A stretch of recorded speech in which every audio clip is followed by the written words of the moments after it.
اور مظلوم کے اوپر دن بدن ظلم ہو رہا ہے، یہ آپ کے سامنے۔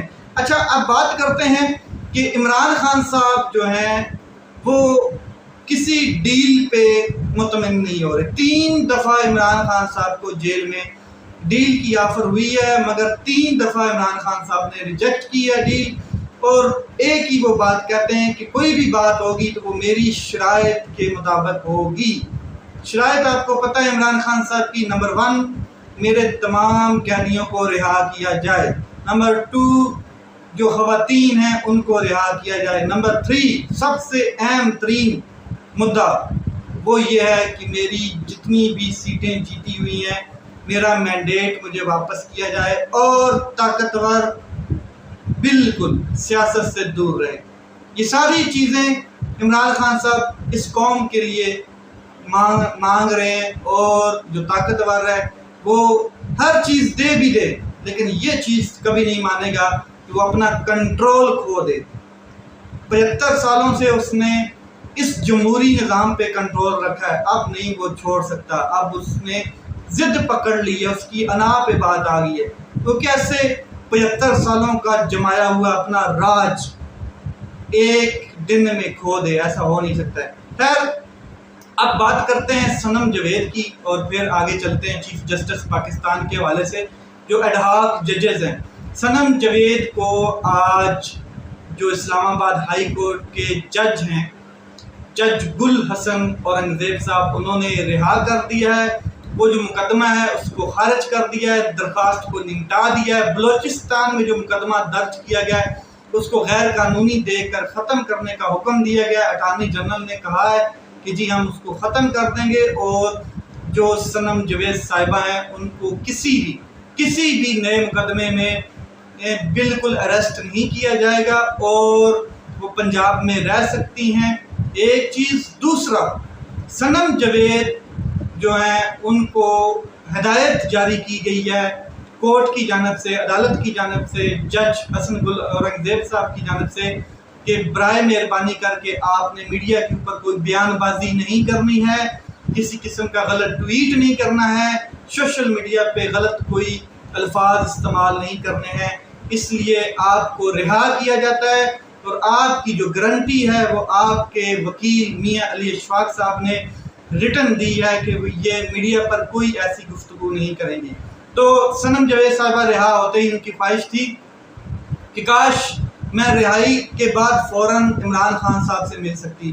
تو عمران خان صاحب تو ظاہر ہے جیل میں ہیں، اور صنم جاوید صاحبہ وہاں پر ملنے نہیں جا سکی فی الحال، اور ان کو رہا کر دیا ہے۔ البتہ عمر ایوب کے ساتھ وہ ان کی ملاقات ہوئی ہے جو اپوزیشن لیڈر ہیں، اور اسمبلی میں پارلیمنٹ میں جا کے ان کی ملاقات ہوئی ہے، پارلیمنٹ میں گئی ہیں۔ صحافیوں نے سوال بھی کیے ہیں کہ کیا جو صنم جاوید صاحبہ ان کو سیٹ دی جائے گی، تو اس کے اوپر مسکراہٹوں کا تبادلہ ہوا ہے۔ ظاہر ہے وہ مخصوص نشست ان کو دی جائے گی، مخصوص نشستوں کی وہ حقدار ہیں۔ 16 ماہ انہوں نے جو تشدد برداشت کیا ہے، عوام ان کے پیچھے کھڑی ہے۔ تو پاکستان نیشنل اسمبلی میں تو شاید ان کو سیٹ نہ ملے مخصوص، مگر جو پارلیمنٹ ہے صوبائی اس میں ان کو مخصوص نشست ملے گی۔ اب بات کرتے ہیں ایڈ ہاک ججز کے حوالے سے، تو چیف جسٹس قاضی فائز عیسیٰ کا یہ جو فیصلہ ہے اس کو ماننے کے لیے کوئی تیار نہیں ہے سوائے مسلم لیگ نون کے اور طاقتور کے، باقی کوئی شخص ماننے کے لیے تیار نہیں ہے۔ اور ایڈ ہاک ججز جو چار نام دیے گئے تھے، مینشن کیے گئے تھے، ان میں سے 2 نے ریکیوز کر لیا۔ ایک مقبول باقر صاحب ہیں جسٹس، اور دوسرے مشیر عالم صاحب، دونوں نے فٹ بیک کیا ہے اور معذرت کر لی ہے۔ انہوں نے کہا کہ جی ہم اس بالکل لیول پہ نہیں ہیں، ہماری مصروفیات ہیں، اور ہم یہ ایڈ ہاک ججز کی ذمہ داری قبول نہیں کرتے ہیں۔ اب جو حامد خان صاحب ہیں انہوں نے وکلاء کو اکٹھا کرنا شروع کر دیا ہے، ایک پریس کانفرنس بھی کی ہے، اور انہوں نے کہا ہے کہ بالکل ایڈ ہاک ججز جو ہیں ان کو لانے کا صرف ایک ہی مقصد ہے، اور وہ مقصد یہ ہے کہ پاکستان تحریک انصاف کے خلاف جو آنے والے کیسز ہیں ان میں استعمال کیا جائے، ہم خیال لوگوں کو لایا جا رہا ہے، ایڈہاک ججز جو ہیں ان کو ہم مسترد کرتے ہیں، اور یہ آئین اور قانون کے بالکل خلاف کام ہونے جا رہا ہے، یہ بدنیتی پر مبنی ہے۔ احمد خان صاحب نے کہا، اور انہوں نے کہا کہ ہم ایک مضبوط قسم کی تحریک چلائیں گے اگر اس طرح کا کوئی فیصلہ لیا گیا۔ یہاں پر جو وزیر قانون ہیں جو اعظم تارڑ صاحب ہیں، دونوں تارڑ ہی ہیں، عطا تارڑ کی بھی بات کرنی تھی اس لیے وہ ذہن میں آ گیا۔ تو اعظم تارڑ صاحب جو ہیں وہ کہتے ہیں کہ جو مخصوص نشستوں کا معاملہ ہے اس میں جو 13 رکنی بینچ جس نے کیس سنا ہے فل کورٹ میں، وہی دوبارہ اپیل میں بھی سنے گا، اس میں ایڈہاک ججز نہیں بیٹھیں گے۔ تو یہ تو بات آپ کی چلیں درست مان بھی لائی جائے، لیکن جو آگے بڑے کیسز ہیں آنے والے ہیں ان میں آپ نے ایڈہاک ججز کے حوالے کر دینا ہے، خاص کر کے قاضی فائز عیسیٰ صاحب اور عمر ایوب صاحب بڑے تپے ہوئے تھے آج اڈیالہ جیل عمران خان صاحب سے ملاقات کرنے کے بعد۔ انہوں نے ریجیکٹ کی ہے ہر چیز، بالکل آرٹیکل 6 کے معاملے کو ریجیکٹ کیا ہے۔ پھر عمران خان صاحب کے ساتھ ان کی ساری یہ مشاورت ہوئی ہے اس چیز کے اوپر۔ پھر انہوں نے کہا ہے کہ جو بین کرنے کا معاملہ ہے، کسی کا باپ بھی پاکستان تحریک انصاف کو بین نہیں کر پائے گا۔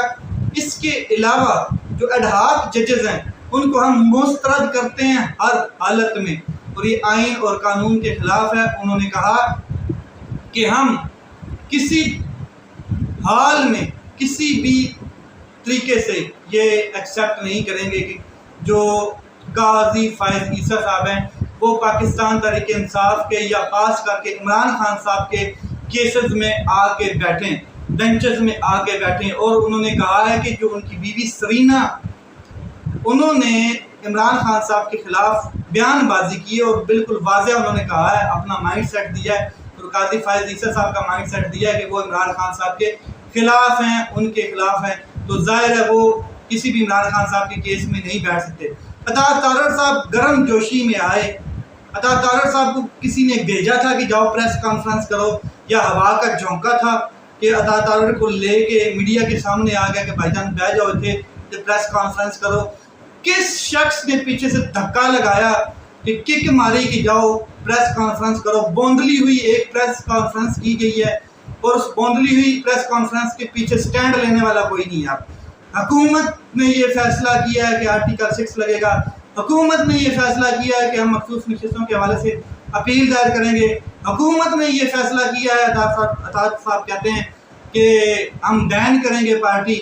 تو جو پارٹی ہے مسلم لیگ نون، وہ اس میں اختلاف پایا جاتا ہے۔ پیپل پارٹی کے بغیر یہ ان کی حکومت کوئی نہیں ہے۔ پیپل پارٹی سٹینڈ کرے گی ان کے پیچھے، تب یہ اس طرح کے بڑے بڑے کام کر پائیں گے، بین کر پائیں گے، آرٹیکل 6 کا ریفرنس لائیں گے۔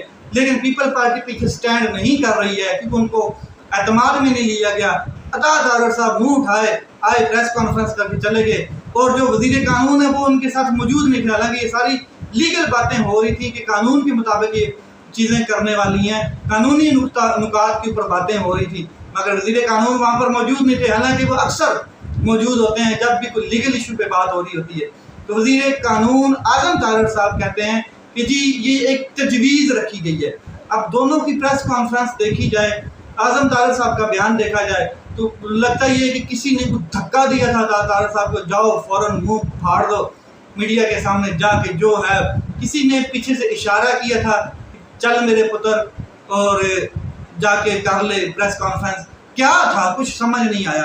لیکن یہ سارے معاملات سپریم کورٹ آف پاکستان میں جانے والے ہیں، اور سپریم کورٹ آف پاکستان میں ایڈہاک ججز کو لایا جا رہا ہے، جس میں سے 2 تو پہلے بھی ڈرا کر چکے ہیں۔ قاضی فائز عیسیٰ صاحب کا آدھا پلان تو بڑھ چکا ہے، اب پیچھے 2 رہ گئی۔ کل بڑی اہم سپریم جوڈیشل کونسل کا اجلاس بلایا گیا 19 جولائی کو، اور اس میں انہی ایڈہاک ججز کے حوالے سے مشاورت ہونی ہے۔ لیٹس سی یہ مشاورت کس لیول کی ہوتی ہے۔